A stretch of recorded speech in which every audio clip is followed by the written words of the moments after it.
Here we're with Intellects, with Steve Holm. We're at a project in Cedar City. We got a lot going on here.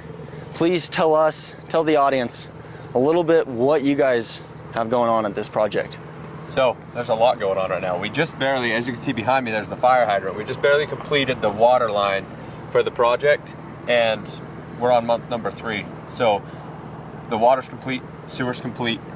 We're, as you can see right here, we're laying in the road base, the road sidewalk alongside the road as well, and the blade will come by and blade that out flat. But we're finally laying down the road base above the A1A structural fill. We've already done the final grade for this, and then behind us you can see that's the rough grade. We still need to bring in the structural fill, and we still need to bring in the road base and prep for final asphalt. And then when we're done, we'll have a stoplight right here, and we'll have redo the asphalt right there at the intersection. You'll tie 2 roads in to the main road going this way. Gotcha. This is right here by the golf course in Cedar City, Utah, on 100 East. So we can take a walk up this way, and I'll show you some more. I'll show you where the road kind of sweeps around. It does a little bit of weaving back and forth to clear some properties, but we will look at that. We ended up having to process a lot of dirt on site and a lot of rock coming out of the dirt, so we ended up grizzing a bunch of those piles. You can see it right there. And then, so now we have a separate pile for garbage export. And then we already exported some rock. So we've screened a lot of 2-foot, whatever. So you're in a sense just reusing a lot of the same material that's already on the so a rock like this is perfect to just reuse. Yeah. But if you get something this big, you gotta ship it out. So what we did is we kind of put it through a grizz, and then that rock that even gets shipped out, that's still being reused somewhere else. Yeah, they use it for rock walls and everything else. Yeah, that's pretty neat. Yeah, we'll see us. We was able to get a lot of road base on site as well from screening it and processing it, and then we just get a proctor from the compaction people and test it out like that. So now on this job, compared to all your other ones, how does this one stick out? So the reason this one's unique is when we first started, we didn't know what was underneath this, and also look at this power line. Look at this is one of the biggest challenges in an excavation project, missing a power line. So we dug 2 trenches right underneath this, and you guys can see that loader. The clearance of that loader is super tight for just everyday work. So every minute the operator has to be on his game with making sure his boom's low enough, because an excavator will clip that thing out if you're just sitting. You have to lower all the way down just to clear that. So we had the excavator come through here a couple times. We just put up this little power line, this one here, overhead power line sign, and then our operators just make sure they're low enough when they get underneath the power line. So that is one of the major hurdles on the job. Also, we have citizens all around, so there's tons of traffic control going through both sides. And I'll show you up here, there's actually a prairie dog fence we had to redo, and that's another unique thing about this project that we don't typically see on a road job. We can see that's the sewer lateral. We have sewer main that runs down the road, and then we tie into that asphalt. We had asphalt on both ends as well, so the only way to stockpile dirt that you don't need for a little bit is right here on this little laydown yard. And that's what that loader's doing right now. He'll load her from that over to the roadway, and then, as you can see, what the loader's doing right there by the American flag, he's compacting the road base down with his tire. So he's got a full load of dirt, he'll compact it down, they'll come in and and test it. That's actually the sidewalk that he's driving on. And if we get right behind him, you can see how this weaves around. The road's not straight. That basically shows you edge of sidewalk. This will be the new curb. And then you got sidewalk right there and road right here. So if you take a straight look down this road, you can't see all the way, even though it's called 100 East in Cedar City. So time out. Push back further. Get further away from us. You're too close. Perfect. Or Keep behind going. or whatever, yeah, like way back. Yeah, get out of here. That way you have time. You can look behind you and check your surroundings. So with a job like this, how many guys does it typically take to complete like a project like this? So a lot of times it depends on the completion schedule and also the payout. So how much the money is funded and how ready they are to pay the entire thing. If you put consistently 4 people on this thing, it's going to probably take 3 or 4 months. And if you put 15 people on it, you know, you might be a month or 2. Like, so it's all relative to how much they want to pay. And it's not very set and or determined, but everybody has a different means and methods, and everybody has an ultimate number of employees or operators on machines, so that you're not tripping on each other and in each other's way. And then does the client or does the customer have a certain expectation or the city always has a deadline. It has to be completed, and then anything after the deadline is just liquidated damages, and so you're just paid per day you're late. Gotcha. You pay the owner back. Gotcha. So when it's the city, then that's how that works. But if it's a private development, then it'll depend on how much they're ready to fund. If they're saying, hey, I'll pay you full if it's not done next month, then you might just fund it all and bring all the equipment over and do it all at once. But you can see our custom-made grizz right there. That's the rock grizz that sorts out the rock and separates the dirt and rock. So we fabricated that. But this right here is the prairie dog fence.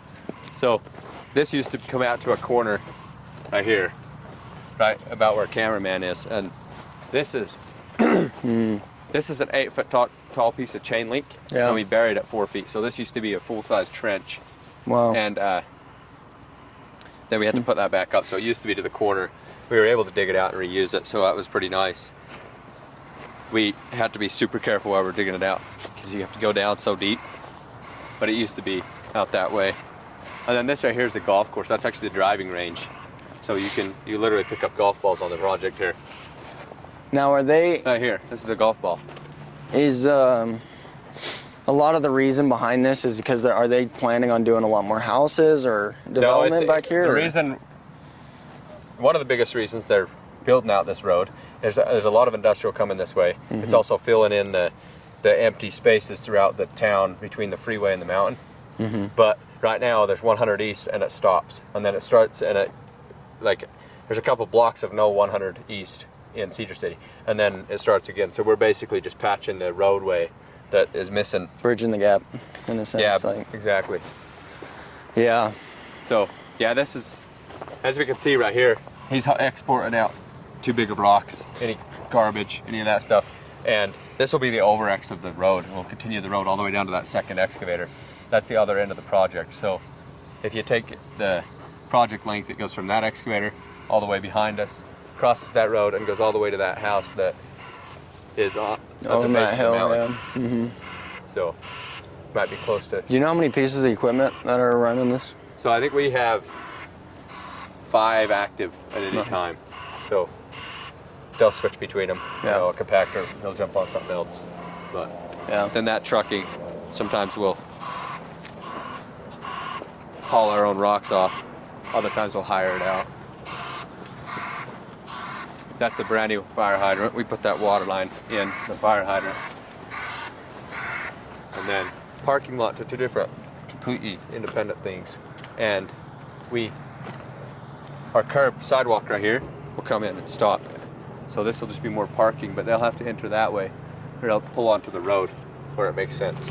So this will be a road that's independent of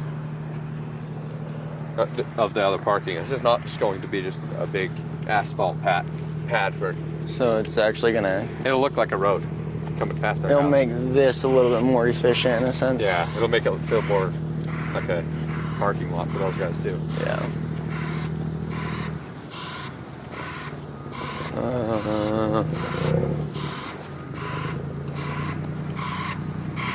can show you what a meter setter is if you want. For the service lateral. But this building needs water right here. We have a main water line coming right underneath us, and we'll do what we call a lateral. It just goes perpendicular to the main line, and this right here has the meter in it. Do you think they're gonna add any more businesses alongside this road? See, look right there. That's where they hook the meter up, so you can read how much that building right there uses. Here, hold on. I don't know if you want to video it, but yeah, it's kind of dark in there, but you'll see. That's called a meter center, and then the meter.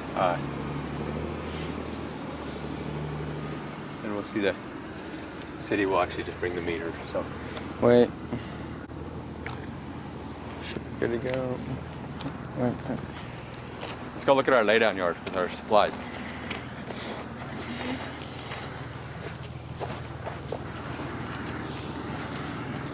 You could even walk behind us if you wanted. That's pretty. I mean, it's up to Yeah, you, just but do. Just whatever kind you of just wish. do whatever Just make you sure need. you're back far enough. Yeah, I can always zoom that in.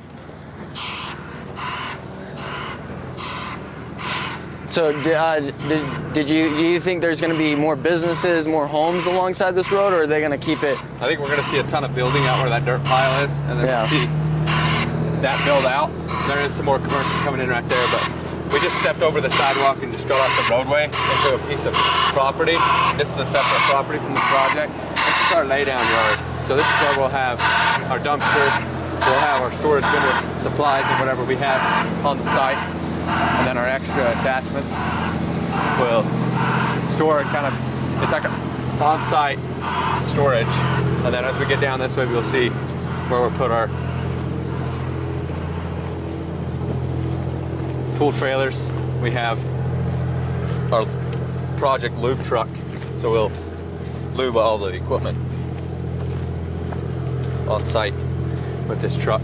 I'll show you some of this stuff, but see, this is one type of oil. You can just pull it out like this. You can just pull it out for 50 feet or whatever, and you can get lube your machines, grease them, all that stuff. So you're not going through tubes and tubes of grease. And you're Literally just running pull the that trigger. machine job to job, right? Yeah, it'll just drive around. Yeah. It's just a big truck. And then coming this way, this is all our spare parts or parts that are yet to be installed on the project. And this is the pipe yard. So this is all the stuff we have to do before we're done with the job. All the utilities. Yeah. Put in some power conduit. Then we go from there. And this is how we have our separate piles. That rock is required when you're right around the base of a fire hydrant, because when the fire hydrant gets turned off, then the water drains out underneath. And then this is sand. You'll put that directly around pipe so that rocks don't break the pipe. Because if you put like a sharp rock next to a pipe, then a little bit of earth shift will crack the pipe. That's why we have sand on site. So we actually import this and this. And then do you guys compact it all, or how does that like Yeah, work? sand with the right moisture, sand is 100% compaction. So that's part of it as well. You put sand underneath the pipe and the pipe cannot settle because it's 100% already. It's the same as like a pea gravel that's clean. There's no give room. If you grab some dirt, you can pack it, but if you grab sand, you can't pack it. It's already packed. And then this right here, you can kind of see the end of the road, right here where the stoplight's going in. Step out of the way of this truck. This is us importing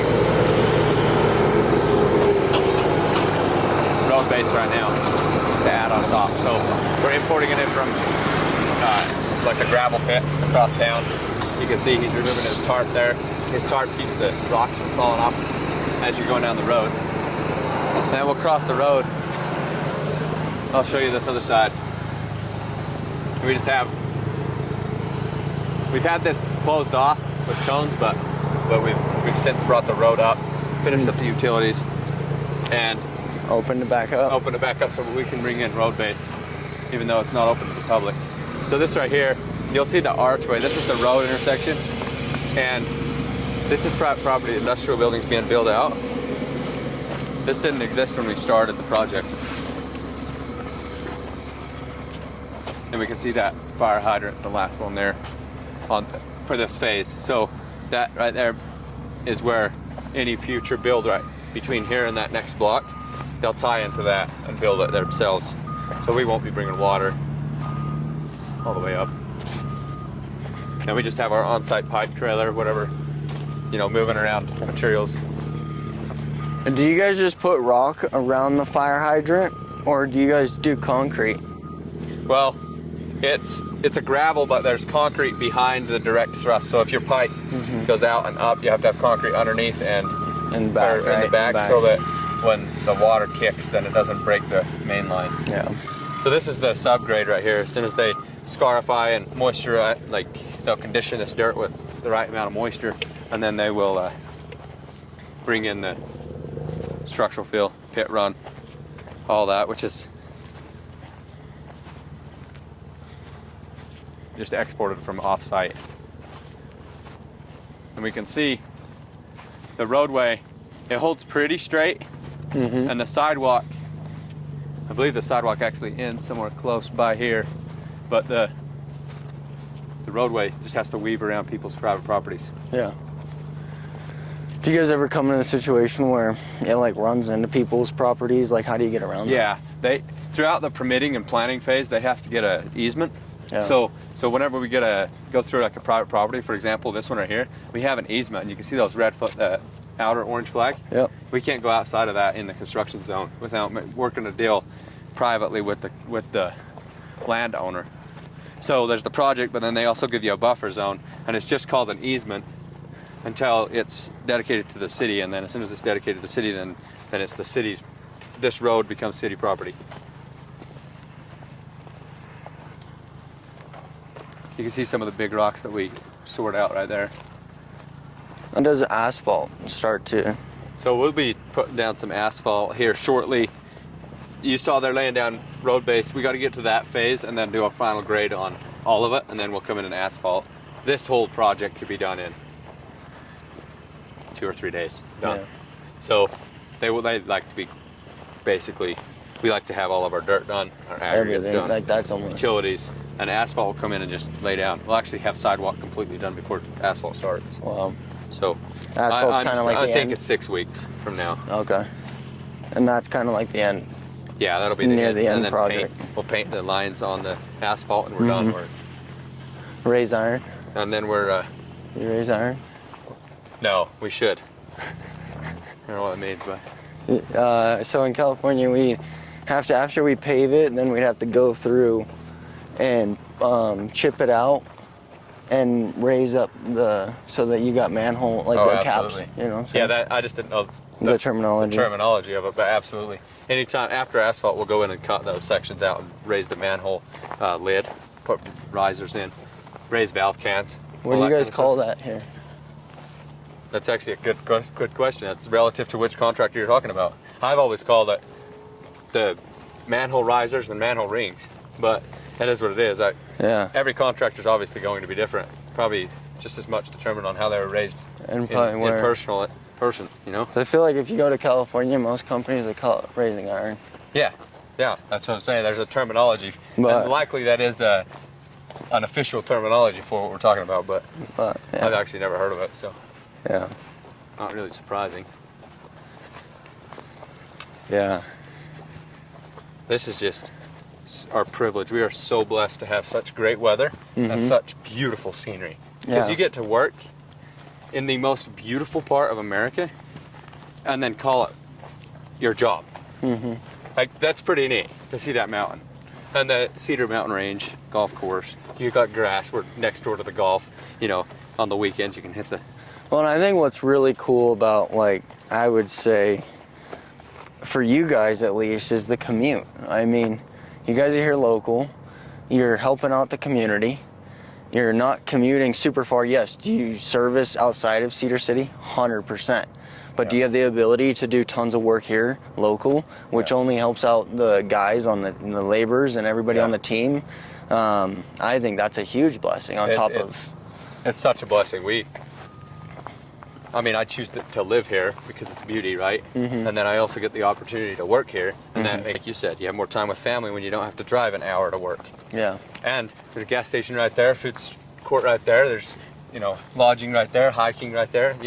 Golf again, we're about to trip on the golf cart because we're so close to the golf course. Mm-hmm. You know, that's just amazing. So we are very, very, very blessed to get the opportunity to work on this project and to serve the community. With the rate of Cedar, the way it's going, and like your projection,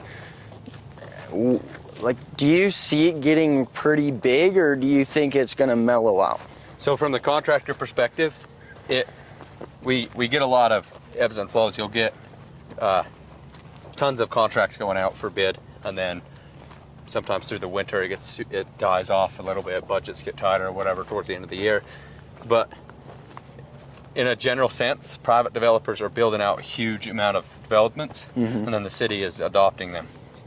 So the city is not actually front loading a lot of new roads right now. Okay. But the answer to your question is yes and no. It'll get big relative to the private sectors and homeowners and business owners' ability to grow into Cedar City. Yeah. So also would mention there's Cedar City, and then there's the Cedar Valley, which is part of Iron County. You know, if you look, that mountain right there is not even in Cedar City. You know, it's in Iron County, but it's not Cedar City. Mm-hmm. Yeah. And then you got the borderline, and then you go out that way and you exit Cedar City on Highway 56 way before you get to our office. Yeah. So our office is actually in Iron County Incorporated. So this is one of the very few jobs that Cedar City is actually doing as a company or as a government entity. Yeah. This up here we're walking towards has one of our biggest hurdles in the project as well. We had a solid rock, and I'll show you up here where there's actually a power vault. You can kind of see it. It's in the middle of the road right there. We had to come up here and chip this rock out of the way, and then after we chipped out the rock, the power utility companies have to come in and move their boxes over and do all that stuff. And that, you can see solid rock in the middle of nowhere. Like, again, where we started, there was no rock, you know, and where we're walking, there's no rock. We haven't seen any rock the full depth right here. We have about a 5-foot field right here. Yeah. You can kind of see off the edge there, maybe 10 foot at And this was all covered in rock before, right? No. Or no? No, that's one of the hurdles with these projects, is you don't know what to predict. So this right here is actually soft dirt, and then all of a sudden there's a big vein of rock that is right in your way. So now you're mobilizing your equipment to chip out the rock. Yep. And this used to be a vein. The solid rock that you can see actually stopped right over here, so we ended up having to chip it down until the geotech said it was tough enough, until the compaction guys. And then we came back and said, hey, now we're right there, and then we just built this up. So there's actually dirt underneath us for a couple of feet, and then part of that same rock that actually goes all the way to about right here. And then we can kind of see the utility company is currently working on moving their box. How long do they take usually? Well, they actually, the contract-wise, they're quick, but you have to warn them and then give them their time to put it in their schedule. So that's relative. We've been working on this one we told them 6 weeks ago they needed to move it. Yeah. So it's just relative to when they can get around to it. Yeah. It'll move down to that end, and then this becomes the new road. Gotcha. So I believe there's going to be a stop sign right here on this one, and a stop light down on that little one. So we can make our way back this way. I'll point out that is golf course grass. Like that is how close we are to the golf course, and we pretty much parallel it the full way. Look how close the road gets to that prairie dog fence. Yeah, man. People are gonna be watching out for golf balls on this drive. That's pretty wild. We always joke that we're on the lookout for them things flying. Yeah. So, yeah, that's kind of where we're at with this thing, and we're gonna walk our way back down to about the center of the project, and we'll see back where the stoplight's going to be. This is more private property on the left, more private property on the right. So that likely will get built upon that didn't have road access before. You know what I'm saying? Yep. To answer your question about building out, we don't know what they're going to do with their land, but we do know that it now has a road to it. Yep. Unlike it did before. So has opportunity. yeah, development opportunity.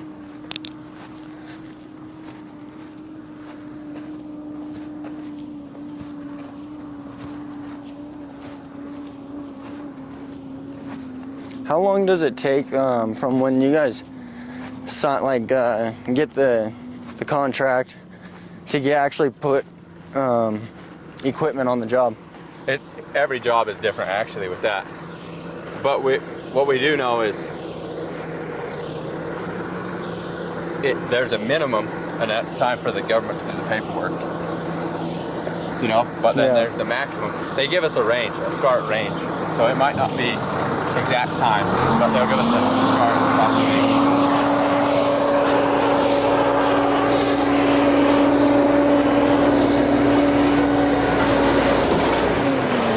That's actually the truck that we saw getting loaded with that excavator. Yeah. We're just moving the dirt. We're just moving the dirt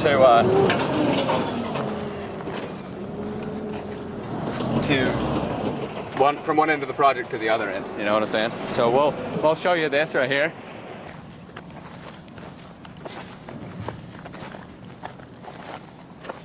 So how many loads like that he's doing in a day? Or how many of He might those? do 30 of them. It's just a pretty short run, so you might do 30 a day or 25. So with all this pipe that you showed me, where is that going? We actually have too much of it, so that'll go back into our stockpile. Okay, Because for another we're done job. with the pipe. We've barely finished all the water. That's what I figured.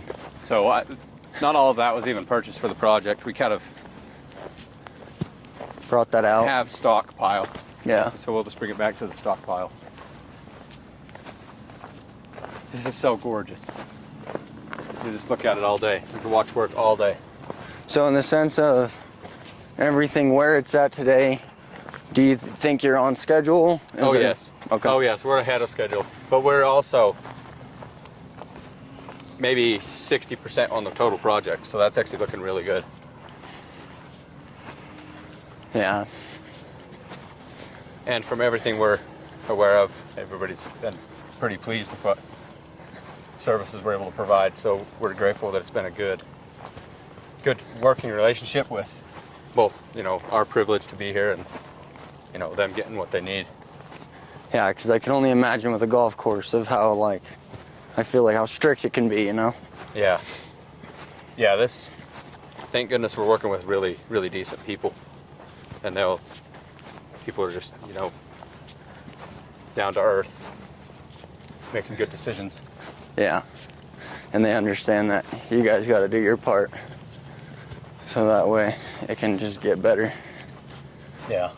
And that's some of the hardest part is just having people understand that we have a business as much as you guys have a business and we're trying to make things better, but unfortunately they got to get a little worse to get a little bit to a lot better. Especially with traffic, yeah. Yeah, we have to tell people in traffic, we unfortunately got to close your road for a day or two, but we're also going to finish you a very nice road when we're done. Exactly. So it does. Yeah. There is unfortunately that inconvenience of, But it's hey, temporary. you're kind of in our way, Yeah. A slight bit of time of inconvenience and equals a lot of better efficiency and Yeah, this will flow traffic so nice when we're done. oh yeah. Even though it's kind of a sore Because thumb. I drove the road the other day and it was it felt feels so tight Yeah, it felt so long getting around. and it feels long and it's rough. Yeah. And people back here, it seems like they have nice vehicles. And so I think this is a perfect addition to this side of to Cedar City for sure. Yeah, it's beautiful. Because with not only that, there's so many people just coming out here to check it out. And the more that we can move this traffic, better. Because even in St. George right now, and it's only pushing into Cedar, I feel like, because tell me if I'm wrong, but the minute it hits, I think 3 to 6 p.m., traffic just overboards. Oh man, so we're on 100 East, right? So that means the main street's one street over. That is so very plugged sometimes. And this right here is gonna free up a ton of that traffic because people that are going from the golf course that wanna go to Lynn's, Boom. they'll just go this way, you know? Yeah. And people that were at Fiddler's Canyon can make their way over here without going to Main Street, and Main Street gets less traffic per percentage of traffic. I mean, as the city grows, then I'm sure that it gets more traffic, but percentage of growth gets less. So kind of see the star cut right here. This is where the water crossed the road. And that's where the valve cans. So the water goes right here. And then we'll come in and patch this asphalt or redo it for the intersection, whatever. How long did you have to close this road down for to do this? We were maybe half a day. Nice. Yeah, a lot of it is you actually close half the road. Would you guys ever do like a night job on something All like the this? time. All the time, yeah. Especially if it's a sewer tie-in. You'll find the best time that the sewer is the least amount used, and you'll cut into it and then tie in at that point. So that's pretty much it. Thank you guys for watching us, and hopefully you enjoyed the quick little tour of what we're doing. Yep. We are super, super grateful to be a part of the Cedar City community and building America one scoop at a time with this dirt. So.